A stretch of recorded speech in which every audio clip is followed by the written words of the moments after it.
Hello and welcome. This is part 2432 of my NFL ranking series, and for this one we have the Indianapolis Colts.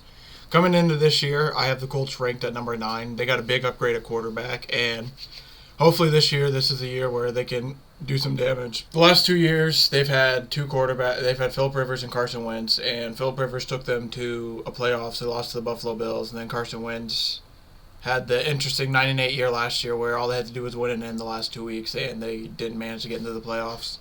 So looking forward to this year. Like I said, they got Matt Ryan, which is a nice upgrade for them. And then the biggest question mark is going to be, can Jonathan Taylor, and along with Matt Ryan, hopefully Jonathan Taylor can continue his dominance like he did last year. And when it comes to the defense got some upgrades too. And this Colts team's looking to potentially do some real damage in the upcoming season. So like I said, the Colts finished last year 9-8, and I mean just like their season started off really really rough, and then they ended up doing pretty well towards like the middle of the season, and they started looking like they actually are going to be a good team. And then, yeah, like I said, they just needed to win it in the last 2 weeks, and they lost to the Raiders and they lost to Jacksonville.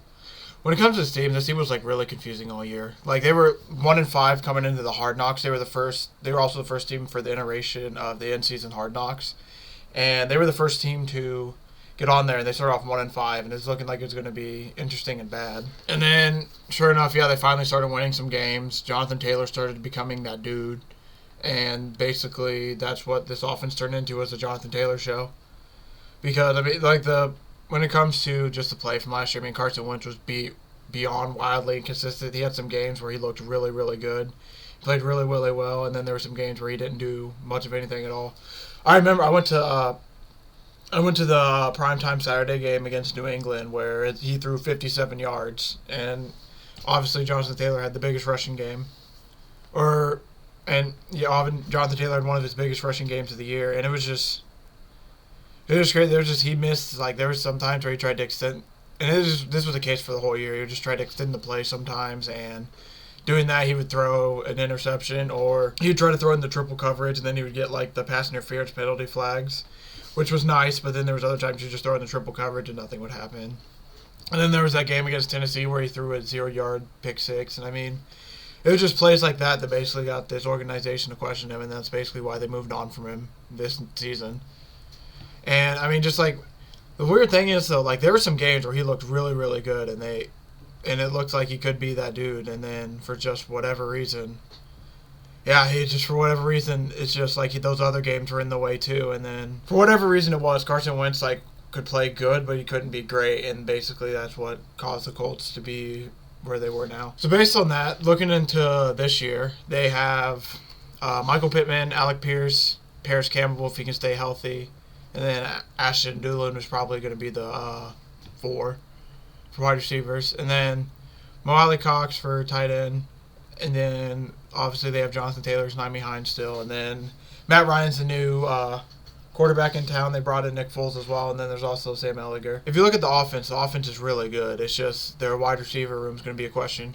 Alec Pierce looks like he could be a really good rookie for them, and then Michael Pittman's potentially going to take a step up this year. I think he got like 120 some targets last year, and he could potentially be on pace for like 130. Just do the numbers. And then defensively, Kwity Paye, DeForest Buckner, Shaquille Leonard, Isaiah Rodgers, and then Stephon Gilmore, Kenny Moore II.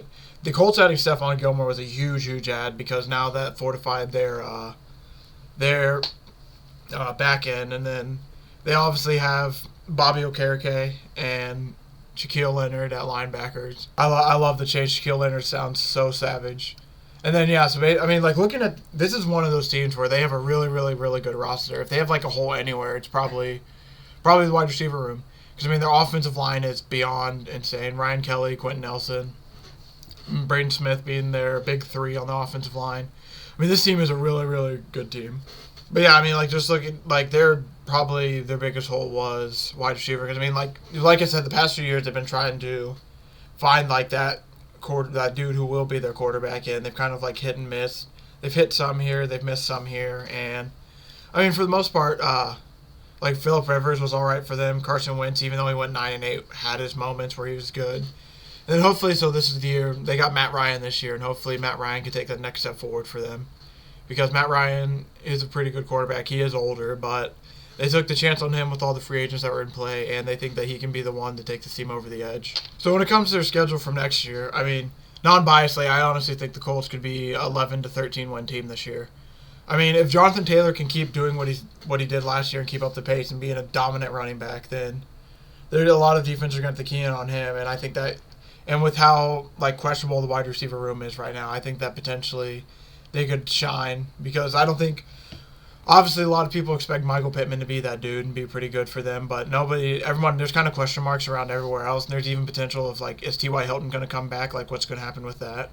So when it comes to, like, this team, I think is going to be, like, obviously they have a really good roster, but I think this team is going to surprise some people what they can do offensively between the receivers and Jonathan Taylor, and just due to that, I mean, based on their schedule isn't the hardest schedule. I think they definitely have one of like the easier schedule. Their toughest matchups are going to be Tennessee, obviously because it's in division, Kansas City,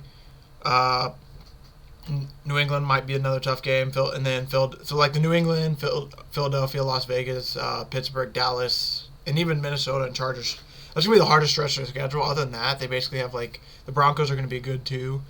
I pray to God they can actually beat the Jaguars this year since they aren't playing them the last week. But I mean, just like looking at it, this team should be a really, really good team because I mean, with the schedule they have and how good their roster is, I mean, this team should have no issues being one of the top teams in the league, and that's the reason why I think they could finish this year ninth, probably even better. So yeah, like I said, when it comes to this year, I think the Colts are going to probably be one of the. I think they're going to win their division. I think they're going to be one of those good playoff teams. It's basically just going to be what can Matt Ryan do? I mean, he took the Falcons to the Super Bowl, and with the score being 28-3, they had an all but finish. They just needed to close it out, and they obviously couldn't do it. So it's going to be interesting to see if it's kind of like a revenge tour for him to see now that he has a really good team around him.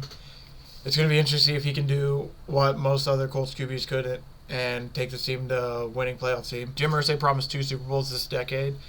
And, I mean, with this team, this is one of those teams, like, this is one of the better Colts teams that I've seen in my lifetime. Obviously, they don't have, like, the Andrew Luck or Peyton Manning, but everywhere else they definitely have some better dudes. So this team, I think, has all the potential in the world to be – this team honestly could go to the Super Bowl. I mean, non-biasedly, this team could go to the Super Bowl with how good their roster is and everything. It's just going to come down to can the coaching get it done this year, and can Matt Ryan do what Carson Wentz couldn't and just get them those few extra wins and be a better quarterback.